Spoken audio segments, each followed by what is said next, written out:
চানখারপুলে 6 জনকে হত্যা মামলার রায় আজ। সর্বোচ্চ সাজা চায় রাষ্ট্রপক্ষ। আসামিদের বলির পাঠা বানানো হচ্ছে মন্তব্য আসামি পক্ষের। ত্রয়োদশ সংসদ নির্বাচনের প্রার্থিতা প্রত্যাহারের শেষ দিন আজ। আগামীকাল প্রতীক বরাদ্দ। বৃহস্পতিবার থেকে শুরু প্রচারণা। গণতন্ত্র ও নাগরিক অধিকারের স্বার্থে আগামী নির্বাচন সুষ্ঠু ও নিরপেক্ষ হবে, আশা জামায়াতের আমির ডাক্তার শফিকের। এবং গ্রিনল্যান্ড ইস্যুতে কোনো হুমকি ধমকিতে কাজ হবে না, হুঁশিয়ারি ট্রাম্পের। ইউরোপের 8 দেশের উপর আরোপ করা শুল্ক 100% বাস্তবায়ন করা হবে। গণতন্ত্র ও নাগরিক অধিকারের স্বার্থে আগামী নির্বাচন সুষ্ঠু ও নিরপেক্ষ হবে বলে প্রত্যাশা ব্যক্ত করেছেন জামায়াত ইসলামের আমির ডাক্তার শফিকুর রহমান। বলেন, ক্ষমতায় গেলে দল, মত, ধর্ম, বর্ণ নির্বিশেষে সব নাগরিকের অধিকার প্রতিষ্ঠা করবে তার দল। সকালে রাজধানীর একটি হোটেলে পলিসি সামিটের সূচনা বক্তব্যে তিনি এসব কথা বলেন। গণতন্ত্র ও নাগরিক অধিকারের স্বার্থে আগামী নির্বাচন সুষ্ঠু ও নিরপেক্ষ হবে বলে প্রত্যাশা করছি। ক্ষমতায় গেলে দল, মত, ধর্ম, বর্ণ নির্বিশেষে বাংলাদেশের সব নাগরিকদের অধিকার প্রতিষ্ঠা করবে জামায়াত ইসলামী। ঢাকা 10 আসন। ত্রয়োদশ জাতীয় সংসদ নির্বাচনে এই আসন থেকে প্রতিদ্বন্দ্বিতা করছেন বিএনপি মনোনীত প্রার্থী শেখ রবিউল আলম রবি এবং জামায়াত সমর্থিত জসিমউদ্দিন। এই দুই প্রার্থীর জমজমাট ভোট যুদ্ধ হবে এই আসনে। আর প্রার্থীদের কাছে নানা সমস্যার কথা তুলে ধরেছেন ভোটাররা। ধানমন্ডি, কলাবাগান, নিউ মার্কেট, হাজারীবাগ আর কামরাঙ্গীচরের একাংশ নিয়ে গঠিত ঢাকা 10 আসন।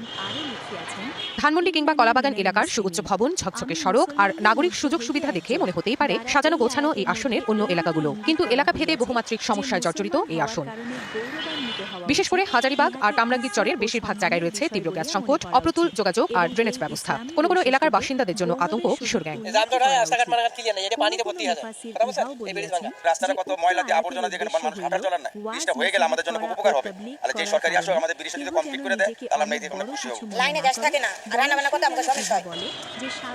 এই আসনের ভোটাররা চান সুষ্ঠু ভোটাধিকারের মাধ্যমে যোগ্য প্রার্থীকে নির্বাচিত করতে। যে সরকার আসলে সেই সরকার কিন্তু কাজ করতে হবে। এবার আর ফাঁকি চুকি হবে না। আগে নতুন করে নতুন প্ল্যান প্রোগ্রাম নিয়ে করতে হবে, সঠিকভাবে উন্নয়ন করতে হবে, জনগণের জন্য উন্নয়ন করতে হবে। আমরা ভালো সরকার চাই, যারা নির্বাচিত পরিচালনা করতে পারবে ইনশাআল্লাহ।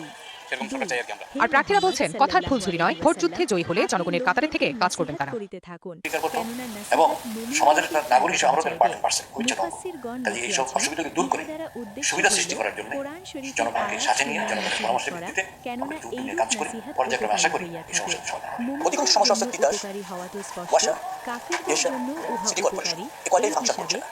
1.5 বছরের মধ্যে সমস্যা বেড়েছে, সমস্যা আগেও ছিল। আমি চিহ্নিত করেছি নির্বাচিত সরকার যদি আসে পর্যায় করবে কিছুটা অগ্রাধিকার ভিত্তিতে সমস্যাগুলি সমাধান করা হবে। ঢাকা 10 আসনে এবার মোট ভোটার 3,88,661 জন। তাদের মধ্যে পুরুষ ভোটার 2,05,272 জন আর নারী ভোটার 1,82,658 জন। রিফাত ইসলাম, ডিবিসি নিউজ, ঢাকা।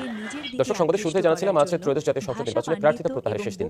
আমরা ঢাকা বিভাগের যে কমিশনার কার্যালয় আছে, বিভাগীয় কমিশনার কার্যালয় আছে, আমাদের সহকর্মী ফরহাদুজ্জামান, তার কাছ থেকে ঢাকার বিভাগের যে জেলাগুলো আছে সেখানকার কারা কারা প্রত্যাহার করতে এলো সবশেষ তথ্য আমরা জেনে নেব। ফরহাদ, এখন পর্যন্ত কেউ মনোনয়ন প্রত্যাহার করতে এলো কিনা, বিশেষ করে যারা 10 দলীয় জোট আছে তাদের কেউ এলো কিনা, বা স্বতন্ত্র যারা আছে তাদের কেউ এসেছে? 16 এর রুকু 17 वये मोहम्मद अपने मुताल्लिकीन को भी नमाज का हुक्म करते रहते और खुद भी इसके पाबंद रहते।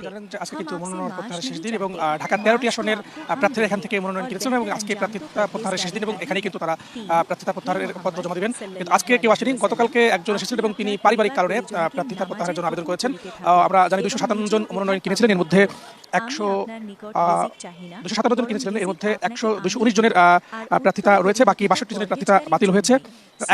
এখন পর্যন্ত এখানে কেউ আসেনি। ঢাকার মোট 13টি আসনের প্রার্থী এখান থেকে নমিনেশন করেছিলেন এবং তারা কিন্তু এখানে আজকে প্রার্থীরা এসেছেন এবং আজকেই চূড়ান্ত হয়ে যাবে কতজন আসলে বৈধ যারা রয়েছেন তাদেরকে চূড়ান্ত করবে এবং আগামীকালকে তাদের প্রতীক বরাদ্দ হবে। এবং আরেকটা বিষয়, আজকে কিন্তু 10 দলের বা অন্য কোনো দলের প্রার্থীরাই কিন্তু আমরা এখন পর্যন্ত দেখিনি যারা এসেছেন এবং নির্বাচনের চূড়ান্ত প্রতিদ্বন্দ্বী প্রার্থী চূড়ান্ত হয়ে যাবে এবং কোনো দলের বিদ্রোহী স্বতন্ত্র প্রার্থী থাকলে আজই প্রার্থিতা প্রত্যাহারের শেষ সময় তাদের। এছাড়া জোট সংক্রান্ত কোনো জটিলতা থাকলে তাও নির্বাচনের আজকের পর কিন্তু আর সুযোগ থাকবে না, আমরা যতটুকু জানতে পেরেছি। এবং নাসিমা নামের একজন কিন্তু আজকে গতকালকে তিনি প্রার্থিতা প্রত্যাহারের পত্র জমা দিয়েছেন এবং এখন পর্যন্ত আজকে সকাল 11টা পর্যন্ত অন্য কোনো প্রার্থী প্রত্যাহারের জন্য এখানে আসেননি। তবে আশা করা যাচ্ছে হয়তো দুপুর করালে বা একটু সময় বাড়লে হয়তো যারা রয়েছেন প্রার্থিতা প্রত্যাহার করবেন তারা হয়তো আসতে পারেন। হিমাদ্রি, এখন পর্যন্ত আমার কাছে এই ছিল সবশেষ তথ্য। ধন্যবাদ আপনাকে। কক্সবাজারের রুখিয়ায় 16 নম্বর রোহিঙ্গা ক্যাম্পে পুড়েছে আশ্রয়ের প্রায় 500 ঘর দোকান। গতরাত 3টার দিকে ক্যাম্পের B4 ব্লকে এই দুর্ঘটনা ঘটে। ফায়ার সার্ভিস জানায় ব্র্যাক পরিচালিত একটি শিক্ষণ কেন্দ্রে প্রথমে আগুন লাগে। মুহূর্তের মধ্যে তা পাশের শেডগুলোতে ছড়িয়ে পড়ে। খবর পেয়ে উখিয়া ফায়ার সার্ভিস ও সিভিল ডিফেন্সের দুটি ইউনিট ঘটনাস্থলে পৌঁছে আগুন নিয়ন্ত্রণে কাজ শুরু করে।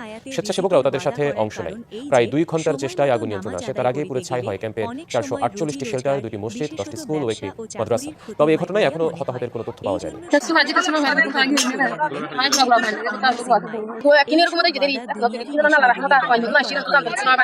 বেনাপোল বন্দরে 3 মাস ধরে আটকে আছে অর্ধ শতাধিক রপ্তানিমুখী সুপারি ভর্তি ট্রাক। এই সুপারি বাজার মূল্য 100 কোটি টাকা। এমন অবস্থায় রপ্তানিকারকদের প্রতিদিন ট্রাক প্রতি 2000 টাকা করে প্রায় লাখ টাকা অর্থদণ্ড বা ভাড়া গুনতে হচ্ছে। ব্যবসায়ীদের অভিযোগ, ভারতের পেট্রাপোল বন্দরে পণ্যের মান নির্ণয় ও অন্যান্য জটিলতায় রপ্তানি বাণিজ্য ব্যাহত হচ্ছে। বিশ্বে সুপারি উৎপাদনে বাংলাদেশের অবস্থান দ্বিতীয় এবং গুণগত মানের কারণে ভারতে এর ব্যাপক চাহিদা রয়েছে। পরিসংখ্যান অনুযায়ী বছরে প্রায় 700 কোটি টাকা সুপারি ভারতে রপ্তানি হয়। 2024-25 অর্থ বছরে ভারতে সুপারি আমদানিতে বাংলাদেশের অংশীদারিত্ব বেড়ে হয়েছে 37%, যা আগের অর্থ বছরের তুলনায় প্রায় 4 গুণ। এমন রমরমা বাণিজ্যের মধ্যেই অর্ধ শতাধিক সুপারি ট্রাক প্রায় 3 মাস ধরে বেনাপোল বন্দরে আটকে আছে। এতে পণ্য জোটের পাশাপাশি নানা সমস্যায় ট্রাক চালকরাও। এর চেয়ে বাইরে থাকলে অনেকটা ভালো চলতে পারতাম, প্লাস আমরা ঠিক থাকলে মালিকও বাঁচত, প্লাস আমরাও বাঁচতে পারতাম। কাগজপত্রের সমস্যা নাকি আসলে এটা তো আমরা ভালো জানি না, কিন্তু এভাবে যে বলে থাকে মাসকে মাস সুপারির গাড়ি, এটা অনেক দিন যাবত হয়ে আসছে। ব্যবসায়ীরা জানান, গত বছর শেখ হাসিনা সরকার ক্ষমতাচ্যুত হলে ভারত সরকার রপ্তানি বাণিজ্যে একের পর এক নিষেধাজ্ঞা ও নানা শর্ত আরোপ করে। পরিস্থিতির ব্যাখ্যা করেন বেনাপোল স্থলবন্দর কর্তৃপক্ষ। বর্তমানে সুপারির কিছু গাড়ি রপ্তানির উদ্দেশ্যে থাকা আটকে রয়েছে। প্রায় 40টি গাড়ি রয়েছে 30 দিনের মধ্যে। কাগজপত্র বিভিন্ন সমস্যা অথবা পরীক্ষার কারণে সুপারির গাড়িগুলো আটকে থাকতে পারে আমাদের ধারণা। তবে রপ্তানিকারকেরা বলছেন, দ্রুত সরকারি হস্তক্ষেপ ছাড়া এই সংকট কাটানো সম্ভব নয়। আমাদের এক্সপোর্টারের ক্ষতি হচ্ছে। টেস্ট রিপোর্ট হয়ে আসতে একটু সময় লাগে। টেস্ট রিপোর্ট হয়ে আসার পরে ওই মাল ইন্ডিয়া থেকে যখন আবার উঠে যায়, দিলে ওরা আবার নতুন করে আমাদের সুপারি গাড়ি আবার নেয়। ত্রয়োদশ জাতীয় সংসদ নির্বাচনে প্রার্থীতা প্রত্যাহারের শেষ দিন আজ। নির্বাচন কমিশনের তফসিল অনুযায়ী কাল প্রতীক বরাদ্দ দেওয়া হবে। আগামী 22 জানুয়ারি থেকে প্রার্থীদের প্রচারণা শুরু। ভোট গ্রহণ অনুষ্ঠিত হবে 12 ফেব্রুয়ারি। এদিন সকাল 7:30 থেকে বিরতিহীনভাবে বিকেল 4:30 পর্যন্ত ব্যালট পেপারের মাধ্যমে ত্রয়োদশ জাতীয় সংসদ নির্বাচন ও গণভোট সম্পন্ন হবে। এবারে সংসদ নির্বাচনে মোট 2568টি মনোনয়নপত্র জমা পড়ে। এর মধ্যে রিটার্নিং কর্মকর্তার বাছাইয়ে 723 জনের প্রার্থিতা বাতিল হয়। এর বিরুদ্ধে আপিল করেন 645 জন। শুনানি শেষে 419 জন প্রার্থিতা ফিরে পান। এর মধ্যে আবার রিটার্নিং কর্মকর্তার বাছাইয়ে বৈধ হলেও আপিলের 6 জনের মনোনয়ন বাতিল হয়। ত্রয়োদশ জাতীয় সংসদ নির্বাচন ও গণভোট উপলক্ষে আসন ভিত্তিক চূড়ান্ত ভোট কেন্দ্রের গেজেট প্রকাশ শুরু হয়েছে। এবারই প্রথম সংসদ নির্বাচনের সঙ্গে গণভোট অনুষ্ঠিত হতে যাচ্ছে। পাশাপাশি যুক্ত হয়েছে পোস্টাল ব্যালট। ত্রয়োদশ সংসদ নির্বাচনের মনোনয়নপত্র প্রত্যাহারের শেষ দিন, যেমনটি একটু আগে আমরা জানাচ্ছিলাম। এই মুহূর্তে খুলনা রিটার্নিং অফিসার কার্যালয়ের সামনে আছেন আমাদের সহকর্মী আমিরুল ইসলাম, তিনি আমাদের সাথে যুক্ত আছেন। আমিরুল, আজ তো প্রার্থিতা প্রত্যাহারের শেষ দিন। বিএনপি যারা বিদ্রোহী প্রার্থী আছে তাদেরও অনেকেই প্রত্যাহার করার কথা ছিল। কেমন দেখছেন, এখন পর্যন্ত কেউ মনোনয়ন প্রত্যাহার করেছে কিনা? হিমাদ্রি, সকাল থেকে আমি এখানে অবস্থান করছি এবং এখন পর্যন্ত কিন্তু দেখি নাই যে কোনো প্রার্থী যে মনোনয়ন প্রত্যাহার করতে এসেছে বা প্রত্যাহার করেছেন। তবে সময় থাকছে। রিটার্নিং কর্মকর্তার কার্যালয় থেকে যেটা জানানো হয়েছে যে বিশেষ করে যে আজ মনোনয়ন প্রত্যাহার শেষ দিন, যেহেতু বিকাল 5টা পর্যন্ত এই মনোনয়ন প্রত্যাহার করা যাবে, যার কারণে সেই অপেক্ষায় আছেন যে কেউ প্রত্যাহার করেন কিনা বা করবেন কিনা। এবং খুলনা, আপনি জানেন যে খুলনার যে 6টি আসন রয়েছে, মহানগরী 2টি এবং জেলা 4টি আসন, এখানে মোট 40 জন প্রার্থীর মনোনয়ন বৈধ হয়েছেন। এবং এখানটায় ছিল বিশেষ করে যে 36 জনকে রিটার্ন কর্মকর্তা বৈধ ঘোষণা করেছেন। বাকি যে 4 জন তারা কিন্তু আপিলের মাধ্যমে কিন্তু বৈধতা নিয়ে এসেছেন। যার কারণে খুলনার যে 6টি আসন রয়েছে, 6টি আসনের মধ্যে খুলনা 1 আসনে বলা যায় সর্বাধিক প্রার্থী রয়েছে। এখানটায় 11 জন প্রার্থী মনোনয়নপত্র বৈধ হয়েছে। খুলনা 2 আসনটি, এটা মর্যাদাপূর্ণ আসন এবং এই আসনে বলা যায় 4 জন মনোনয়ন বৈধ হয়েছে, 4 জন প্রার্থী হচ্ছেন। এবং খুলনা যে 3 আসনটি, এখানটায় 11 জন প্রার্থী এবং খুলনা যে 4 আসন, এখানে 4 জন, খুলনা 5 জন থাকলেও খুলনা যে 6 রয়েছেন 4 জন প্রার্থী। যার কারণে যে এখানটায় একটা বিষয় যে বিএনপির যে বিদ্রোহী প্রার্থী কিন্তু এখানটা ওইভাবে পরিলক্ষিত হয় নাই বা কেউ নাই বললেই চলে। কারণ যারাই বিএনপি প্রার্থী হয়েছে তারা কিন্তু বলা যায় যে দলের যে সিদ্ধান্ত ছিল সেই সিদ্ধান্ত মেনেই তারা কিন্তু এখানে প্রার্থী হয়েছেন। এখন থাকছেন যে জোটের যে বিষয়টি থাকছে, যে 10 দলীয় জোট, সেখানটায় একটা আসন ছাড়াছাড়ি বা সমঝোতার একটা বিষয় রয়ে যাচ্ছে। সেখানটায় কিন্তু যে সমঝোতা হতে পারে বা সেখানটায় মনোনয়ন প্রত্যাহার হতে পারে। এবং এছাড়া স্বতন্ত্র প্রার্থী যারা রয়েছেন তারাও কিন্তু কেউ হয়তো বা মনোনয়ন প্রত্যাহার করতে পারে। এর কারণে সবচেয়ে গুরুত্ব যে বিষয়টি থাকে, বিশেষ করে যে 10 দলীয় যে জোট রয়েছে, সেই দলের যে সমঝোতার যে বিষয়টা, সেই বিষয়টা কিন্তু কিছুক্ষণের মধ্যে বা আজকে কিন্তু সেই সিদ্ধান্ত আসবে। এবং কতজন প্রার্থী, 40 জন প্রার্থীর মধ্যে কেউ মনোনয়ন প্রত্যাহার করেন কিনা সেজন্য অপেক্ষা করতে হবে বিকাল 5টা পর্যন্ত। এটাই ছিল শেষ অবস্থা, সর্বশেষ অবস্থা। হিমাদ্রি, আমিরুল, ধন্যবাদ আপনাকে। দর্শক, সংবাদের শুরুতে জানাচ্ছিলাম আজ ত্রয়োদশ জাতীয় সংসদ নির্বাচনে প্রার্থিতা প্রত্যাহারের শেষ দিন।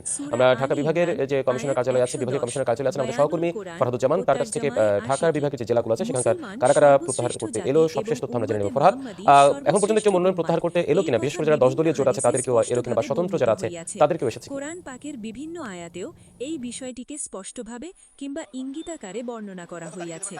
উপরোক্ত আয়াতেও শ্রেষ্ঠ আজকে কিন্তু মনোনয়ন প্রত্যাহারের শেষ দিন এবং ঢাকা 13টি আসনের প্রার্থীরা এখান থেকে মনোনয়ন কিনেছিলেন এবং আজকে প্রার্থিতা প্রত্যাহারের শেষ দিন এবং এখানেই কিন্তু তারা প্রার্থিতা প্রত্যাহারের পত্র জমা দিবেন। কিন্তু আজকে কেউ আসেনি। গতকালকে একজন এসেছিলেন এবং তিনি পারিবারিক কারণে প্রার্থিতা প্রত্যাহারের জন্য আবেদন করেছেন। আমরা জানি 257 জন মনোনয়ন কিনেছিলেন, এর মধ্যে 257 জন কিনেছিলেন, এর মধ্যে 219 জনের প্রার্থিতা রয়েছে, বাকি 62 জনের প্রার্থিতা বাতিল হয়েছে। এখন পর্যন্ত এখানে কেউ আসেনি। ঢাকার মোট 13টি আসনের যা প্রার্থী এখান থেকে নমিনেশন কিনেছেন এবং তারা কিন্তু এখানে আজকে প্রার্থীরা এসেছেন এবং আজকেই চূড়ান্ত হয়ে যাবে কতজন আসলে বৈধ যারা রয়েছে তাদেরকে চূড়ান্ত করবে এবং আগামীকালকে তাদের প্রতীক বরাদ্দ হবে। এবং আরেকটা বিষয়, আজকে কিন্তু 10 দলের বা অন্য কোনো দলের প্রার্থীরাই কিন্তু আমরা এখন পর্যন্ত দেখিনি যারা এসেছেন, এবং নির্বাচনের চূড়ান্ত প্রতিদ্বন্দ্বী প্রার্থী চূড়ান্ত হয়ে যাবে এবং কোনো দলের বিদ্রোহী স্বতন্ত্র প্রার্থী থাকলে আজই প্রার্থিতা প্রত্যাহারের শেষ সময় তাদের। এছাড়া জোট সংক্রান্ত কোনো জটিলতা থাকলে তাও নির্বাচনের আজকের পর কিন্তু আর সুযোগ থাকবে না, আমরা যতটুকু জানতে পেরেছি। এবং নাসিমা নামের একজন কিন্তু আজকে গতকালকে তিনি প্রার্থিতা প্রত্যাহারের পত্র জমা দিয়েছেন এবং এখন পর্যন্ত আজকে সকাল 11টা পর্যন্ত অন্য কোনো প্রার্থী প্রত্যাহারের জন্য এখানে আসেননি।